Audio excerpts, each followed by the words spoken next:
This is The Grip by the Plenteous Life. How to keep building when the evidence says stop. It looks like madness until it doesn't. Welcome back to The Grip. I'm Becky Henderson, founder and principal coach of the Plenteous Life. Believing something before it's real is the hardest work there is. March 24, 2006. A rocket lifts off from a tiny atoll in the Pacific. 25 seconds later, it loses control and crashes into a reef. March 21, 2007. A second rocket makes it to space, then tumbles out of orbit when its engine shuts down early. August 3, 2008. A third rocket's two stages collide as they separate. Gone again. 6 years of work. 3 failures.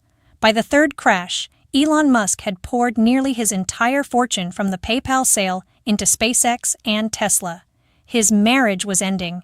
Both companies were weeks from going under. There was no budget left for another failure. If the next launch didn't work, SpaceX would fold. Everyone remembers the part where SpaceX put humans in orbit. The part that matters more comes first. What do you do in the stretch between the vision you can see and the evidence in front of you that keeps saying no? Today's issue is for the visionary builder standing in that exact stretch right now. Vision holding. How to keep building when the evidence says stop. What Elon Musk's 3 rocket failures teach about pushing through uncertainty.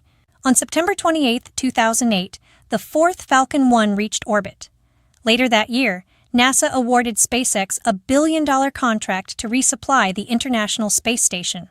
But before that breakthrough, Musk labored for 6 years with no proof any of this would work. Most people would call 3 massive failures a clear sign to quit. He kept building anyway. He never stopped treating his vision as real. Vision holding is a discipline. The choice to keep seeing what you're building as reachable while everything in front of you argues otherwise. This isn't optimism. Optimism assumes things will probably work out. Vision holding assumes nothing. It just keeps iterating on what you see, evidence or not. Why fatigue isn't proof. You're wrong. It's proof you're in the arena. Over a century ago, in a 1910 speech in Paris, Theodore Roosevelt spoke to the exact challenge you face today in bringing something new to life. It is not the critic who counts, not the man who points out how the strong man stumbles or where the doer of deeds could have done them better. The credit belongs to the man who is actually in the arena, whose face is marred by dust and sweat and blood, who strives valiantly, who errs, who comes short again and again, because there is no effort without error and shortcoming. But who does actually strive to do the deeds, who knows great enthusiasms, the great devotions, who spends himself in a worthy cause, who at the best knows in the end the triumph of high achievement, and who at the worst, if he fails, at least fails while daring greatly, so that his place shall never be with those cold and timid souls who neither know victory nor defeat. Here's where founders get it twisted. Somewhere around failure 2 or year 3 or the 40th week of a launch that keeps slipping, fatigue shows up. And fatigue gets misread as a verdict. Old lens, I'm exhausted and discouraged. Something must be wrong. Maybe I should stop, change direction, or wait for a clearer sign. New lens, I'm exhausted and discouraged. This is the cost of the arena. My fatigue tells me how long I've been in this. It doesn't tell me whether this is working. Those are 2 different pieces of information. Founders routinely treat fatigue like the first. What would change if you stopped giving your exhaustion a vote on whether your mission is still worth building? 2 practices for holding your vision when reality argues against it. 1. Vision completion, your internal calibration. This is rehearsal, practiced on purpose, on the days reality argues hardest against your vision. You're training your nervous system to keep recognizing what you see as real, even when the evidence gives you every reason to let go of it. Before the hardest task of your day, take 2 minutes. Close your eyes. See what you're building already finished and in use, not the struggle, the result, who's using it, what they're saying about it, how it feels in your body to stand inside that finished reality. Then ask one question. What would the person who already built this do in the next hour? Do that thing. If you are already subscribed to The Grip through email, make sure to check your inbox for this issue.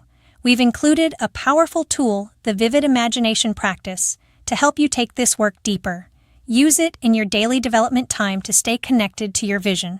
If you're not yet subscribed and want access to additional self-mastery tools like this, join our community today at plenteouslife.com. and you'll get new tools as we make them available. 2. Vision reinforcement, your external support. Spend deliberate time with other visionary builders, people just as obsessed as you are, or more. This isn't negotiable. It's the proverbial, if you want to go fast, go alone. If you want to go far, go together. When the journey is long, who you surround yourself with makes all the difference. A spouse, friend, mentor, coach, cohort, mastermind, founders network, faith community. Immerse yourself with people daring greatly too. They'll help you navigate the twists, turns, and unknowns of uncharted territory when exhaustion sets in. Vision holding in the face of circumstances that contradict what you see is what keeps you moving forward when everything in you wants to give up. Not everyone is cut out for bringing a new vision to life. The road gets long and many quit along the way. When you're tired, staying connected to your vision fulfilled is what keeps it alive and keeps you refueled for the next leg of the journey. What are you building today that the evidence hasn't caught up to yet? Keep daring greatly. Keep creating. Check out the library of resources we've made for you on this channel and sign up to have additional tools delivered straight to your email box every Thursday. Join us at plenteouslife.com/The Grip. This has been another issue of The Grip. From all of us at the Plenteous Life, may you prosper in every way.